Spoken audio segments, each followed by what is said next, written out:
For our Hazmat operations students, this will be the first of many video tutorials designed to guarantee your success on your Hazmat Ops practical exam.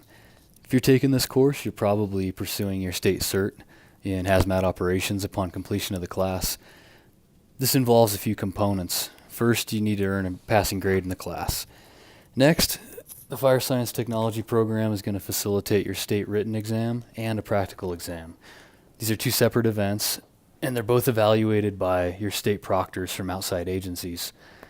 While both components are required in order to earn your Hazmat Ops certification, this video is intended to be a guide to success on the practical exam only.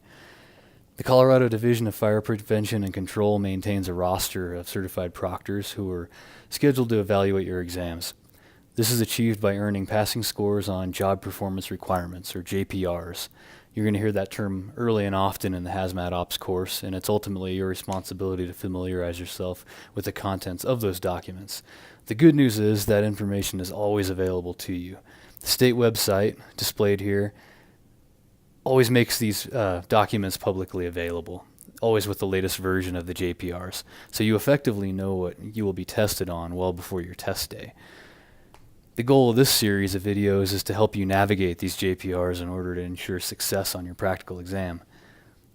This first tutorial will serve as a primer for understanding the content and expectations of the JPRs, with the obvious goal of passing the practical exam and earning your certification at the end. The state website is linked on the D2L portal for this class, or it can be accessed with a simple Google search of something along the lines of Colorado State Hazmat JPRs. The website will be open, and you can easily locate your Hazmat Ops requirements with one click. I'll demonstrate it here for you. So you're on the Colorado Division of Fire Prevention and Control website. Under Job Performance Requirements, JPRs, we're going to scroll down, and you can see every state certification that's available out there. The one we're concerned with is not Hazmat Awareness or Technician. We're looking at Hazmat Operations. It'll always give you the most current version. At the top, it's always going to offer up the awareness ones. Now you'll notice, since everybody involved in this class is most likely seeking their initial certification, you'll see that no JPRs are required from the awareness field. So that allows us the freedom to move right on down to our operations level. You'll notice that there's only 8 JPRs listed.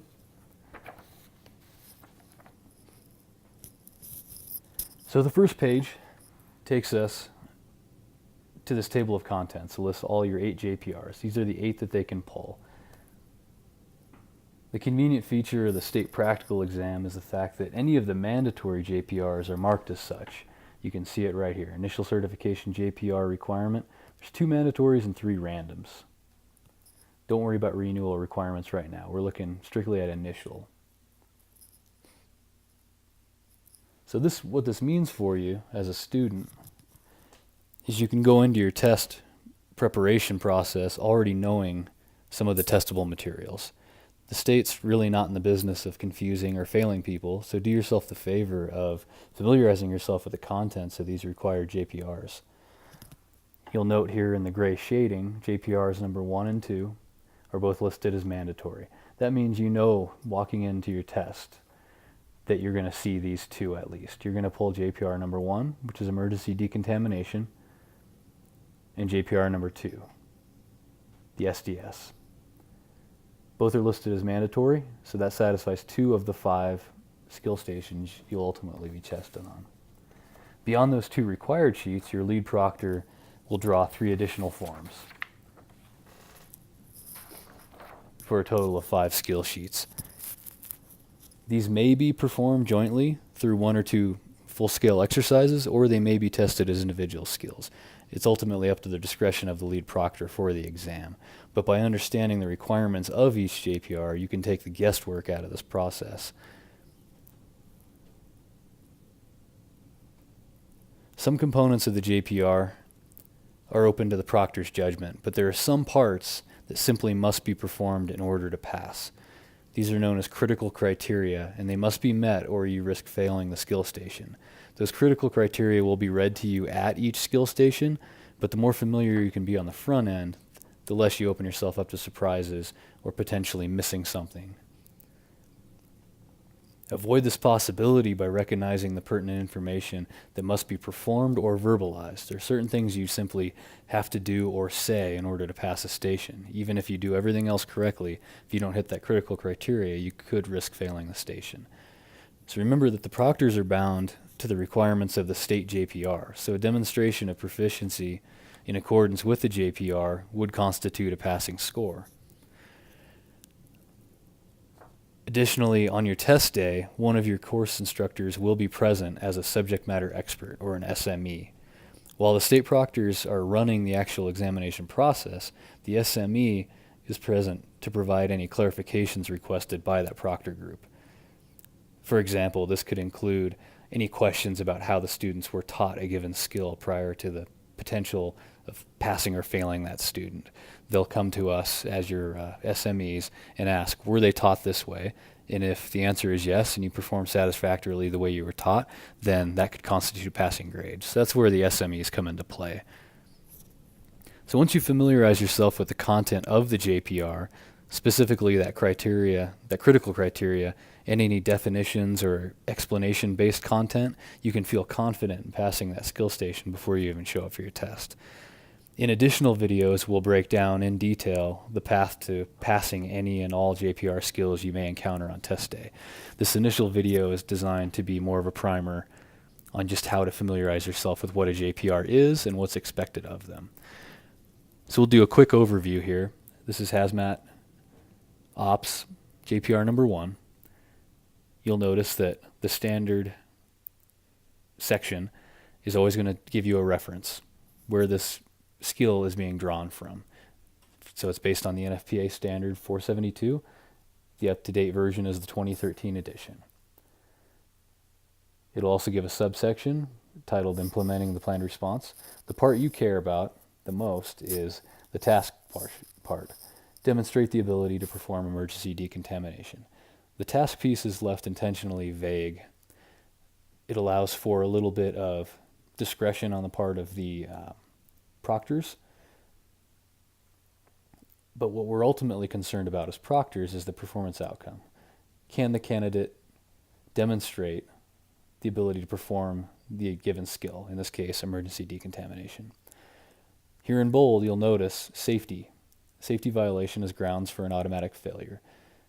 Fortunately, on a hazmat test, there's not usually a lot of big critical automatic failure related to safety, but always something to keep in the back of your mind on any state test you take. A safety violation constitutes an automatic fail. So the equipment required, this is mostly for us to facilitate making sure you have the appropriate gear on scene to take the test, but this also gives you a heads up on what you're going to potentially be using to complete this JPR. Down below, this is where you want your check boxes. This is where you make your money. So you'll have a number of skills. In this case, there's 7 task steps. Your goal is to have a checkbox in each of these. This can be achieved through the performance or the verbalization of a lot of these skills. Your proctors will line out what they want performed, but remember that if you verbalize it in accordance with the state JPR, along with that performance, that's kind of your catch-all. That's your guarantee of doing well and passing the station. So never take for granted that your proctor just knows that you're identifying the contaminated person, to go off of task step number 1. Verbally state, I've identified my contaminated person. And then if you commit the rest of this to memory or some version of it that's easier for you to remember or easy for you to state on your test day, then that just gives you that further guarantee that you're going to pass that station. So when we talk about critical criteria, one worth noting is something like avoid cross-contamination. Even if that's something you're actively doing in the course of that skill set or that skill station, it always warrants repeating that verbally. Go ahead and state that in this whole process of decontamination, I'm avoiding any cross-contamination. So anything that sounds like there's a potential for a gray area or anywhere where you want to really drive home the point that you know your stuff, always err on the side of verbalizing the things you see here. And you'll notice that even on one like this with 7 steps, these are really fairly straightforward steps. So as long as you're performing these in accordance with the way you were taught, and you're verbalizing the pieces where you think it's something a proctor should hear, for example, informing medical personnel of contaminant, then you should fully expect to see checkboxes pass this station and move on to the next station. And in the end, once you've passed all your required stations, you'll get a signature from your evaluator, dated, and then these will all get filed away, and you'll be well on your way to becoming a state operations hazmateer.